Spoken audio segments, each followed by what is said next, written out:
তাদের যুব মোর্চা, যুব বাহিনী তাদেরকে লেলিয়ে দিয়েছে এই বিজেপি। এই যুব বাহিনীকে বিজেপি কাজ দিতে পারছে না। এখন এই যুব বাহিনীকে বিজেপি কি দিচ্ছে? বিজেপি এই যুব বাহিনীকে নেশার কাজে লাগাচ্ছে, পুটলি বিক্রি করছে, ওয়াগনে ওয়াগনে নেশা আসছে। আপনারা শুনছিলেন এই নেশা যুবকদের মধ্যে বিলি করা হয়। এই নেশা বাণিজ্যের সঙ্গে বিজেপির নেতারা যুক্ত, বিজেপির মন্ত্রী এমএলএরা কমিশন পায়। পুলিশ জানে পুলিশের মেরুদণ্ড ওরা নষ্ট করে দিয়েছে, ভেঙে দিয়েছে। দেয়ার ইজ নো মোরালিটি পুলিশের। পুলিশ বিজেপির নেতা, বিজেপির বড় বড় রাঘব বোয়াল যারা, তাদেরকে ভয় পায়। একের পর এক অন্যায় করে চলেছে এই রাজ্যের মধ্যে। যুব যে প্রজন্ম, এই প্রজন্মটাকে 12টা বাজিয়ে দিচ্ছে বিজেপি। বুঝতে পারছেন? যারা বিজেপিকে ভোট দিচ্ছেন গার্জিয়ান, আপনারা বুঝতে পারছেন। বিশাল বড় এক বিজেপির দুর্বৃত্ত, তার মা কাঁদতে কাঁদতে প্রচার মাধ্যমের সামনে বলছে, আমার ছেলেটা ব্রিলিয়ান্ট স্টুডেন্ট ছিল। আজকে যুব মোর্চার মধ্যে গিয়ে বিশাল করে বিজেপির নেতাদের কাছে গিয়ে আমার ছেলেটা নষ্ট হয়ে গেছে, আমার ছেলেটার জীবন 12টা বাজিয়ে দিয়েছে। This is BJP. প্রজন্মকে ধ্বংস করছে। আর কি করেছে? প্রতিশ্রুতি যখন পূরণ করতে পারে না একটা সরকার, এই সরকার মিথ্যার আশ্রয় নেয়। মিথ্যার আশ্রয় নিয়ে এই সরকার শুধু যুব না, সাধারণ জনগণকে ফাঁকি দেয়। কোনো ক্ষেত্রেই সরকার সফল হতে পারেনি। প্রত্যেকটি ক্ষেত্রে চরম ব্যর্থ সরকার। আমরা দেখেছি শুধু গণতন্ত্র হত্যা না, শান্তি সম্প্রীতি বিনষ্টের কাজে যুবদের কাজে লাগিয়েছে সাম্প্রদায়িক স্লোগান, জয় শ্রীরাম স্লোগান তুলে একটা অংশের যুবকের মাথা নষ্ট করে দিয়ে সমগ্র এলাকার মধ্যে সন্ত্রাস সৃষ্টি করছে।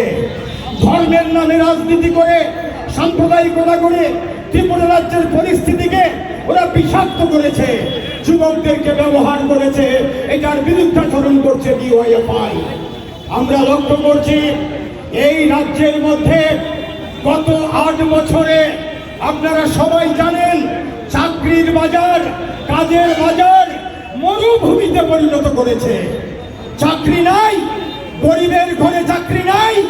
10,323 নির্বাচনী প্রতিশ্রুতি, ক্ষমতা এলে তাদেরকে চাকরি ফিরিয়ে দেওয়া হবে। কোথায়? ঘোড়ার ডিম করেছে বিজেপি, সর্বনাশ করে দিয়েছে। শত শত স্কুল বন্ধ করে দিয়েছে। শত শত স্কুলের মধ্যে মাত্র একজন টিচার দিয়ে স্কুল চলছে। শিক্ষা ক্ষেত্রটাকে 12টা বাজিয়েছে বিজেপি। শিক্ষা ক্ষেত্রের মধ্যে আজকে অন্ধকার নেমে এসছে। তার প্রতিবাদ করবেন না?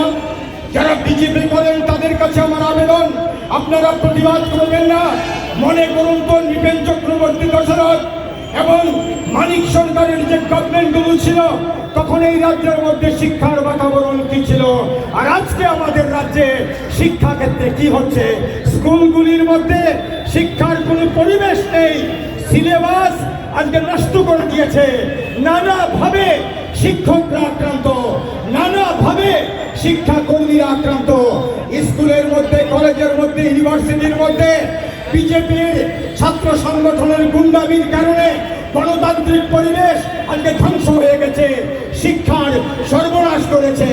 আর যারাও লেখাপড়া করে পাশ করে বেকার হয়েছে, তাদের জন্য কোনো কাজ নেই, চাকরি নেই। একটার পর একটা টিপিএসসির ইন্টারভিউ ক্যান্সেল করে দিচ্ছে। হাজার হাজার সরকারি পদ শূন্য পড়ে আছে, একটি চাকরি নেই। বিধানসভার মধ্যে ঘোষণা করছে 50,000-এর বেশি শূন্য পদ। আমি বলছি আপনাদের কাছে, বামফ্রন্ট সরকার যখন 2018-তে চলে যায়, এই রাজ্যে কর্মরত চাকরি ছিল 1,60,000-এর মতো। আজকে 8 বছর পরে জনসংখ্যা বেড়েছে, অফিস বাড়ার কথা, পদ বাড়ার কথা। আজকে ত্রিপুরা রাজ্যে সরকারি কর্মচারী 1,05,000-ও নয়, তারও কম। 50,000-এর উপরে কর্মচারী রিটায়ার করেছে। There is no recruitment. চাকরি নেই। ওই 5টা, 7টা, 10টা, 15টা, 20টা চাকরি, আর কোনো চাকরি নেই।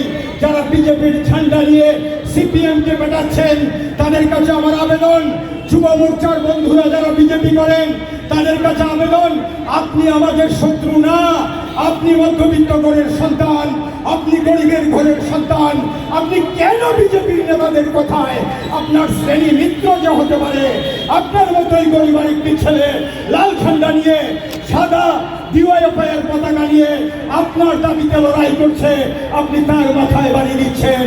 এই ভুল করবেন না।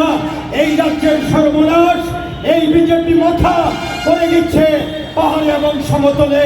এই মাথার নেতা, এই নেতার কারণে ট্রাইবেল এলাকার মধ্যে ট্রাইবেল ছেলেমেয়েদের আজকে চাকরি নাই, বেকারি, সন্তান বিক্রি করছে। বিজেপির বন্ধু মনে রাখবেন, এই মাথার নেতা নিচে গন্ডগোল হচ্ছে, নিচে মাথা ভার্সেস বিজেপি, উপরে মিতালি, দিল্লিতে মিতালি একবার গ্রেটার ত্রিপুরাল্যান্ড, আরেকবার ত্রিপুরাল্যান্ড, আরেকবার লাস্ট ফাইট, একের পর এক মিথ্যা প্রতিশ্রুতি দিয়ে ওই রাজবাড়ি থেকে রাজবাড়ির যে নেতা, মাথার নেতা বিজেপির চাটুকারিতা করছে জনগণের মাথায় তুলি বাড়ানোর জন্য, জনগণকে বিভ্রান্ত করার জন্য মাথা এবং বিজেপি যুগপৎ এই রাজ্যটার সর্বনাশ করতে নেমেছে। এর বিরুদ্ধে আমাদের প্রতিবাদ। Tribal generation, tribal youth, Bengali generation, Bengali youth, আমরা ঐক্যবদ্ধভাবে জাতীয় উপজাতীয় অংশের যুব ছাত্র ভাই বোনেরা এই ত্রিপুরাকে রক্ষা করতে চাই, এটাই ডিওয়াইএফআই বলছে। এই জন্য ডিওয়াইএফআইকে আমি অভিবাদন জানাই, এই জন্য ডিওয়াইএফআইকে আমি প্রশংসা করি এই সভাতে দাঁড়িয়ে।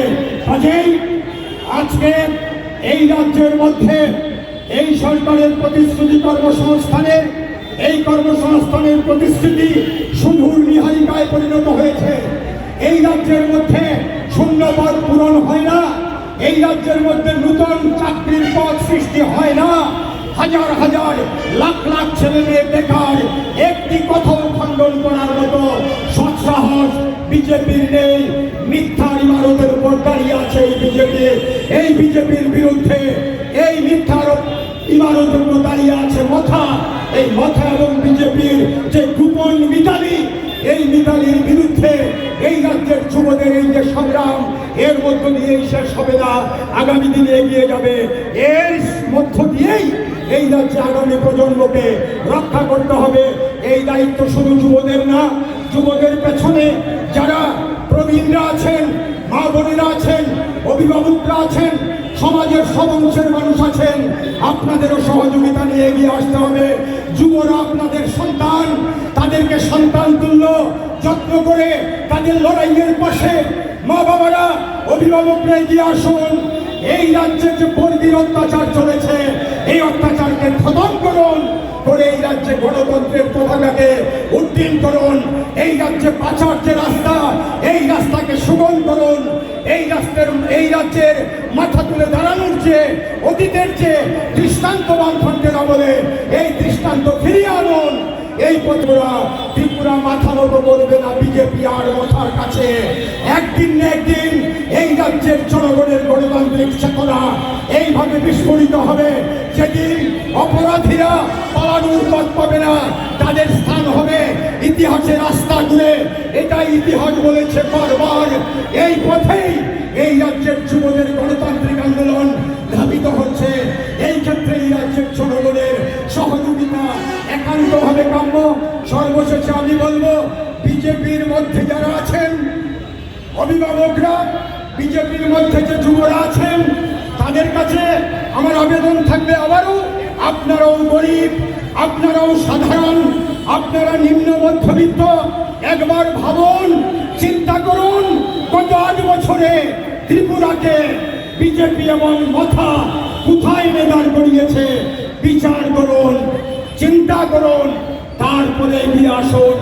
গণ আন্দোলনে যদি এগিয়ে নাও আসতে পারেন, অন্তত নীরব সমর্থনে আগামী দিনে এই গণতান্ত্রিক আন্দোলনকে পুষ্ট করুন। আর যদি এগিয়ে আসতে পারেন, তাহলে এই রাজ্যের যুব সমাজ আপনাদেরকে বুকে আঁকড়ে নেবে।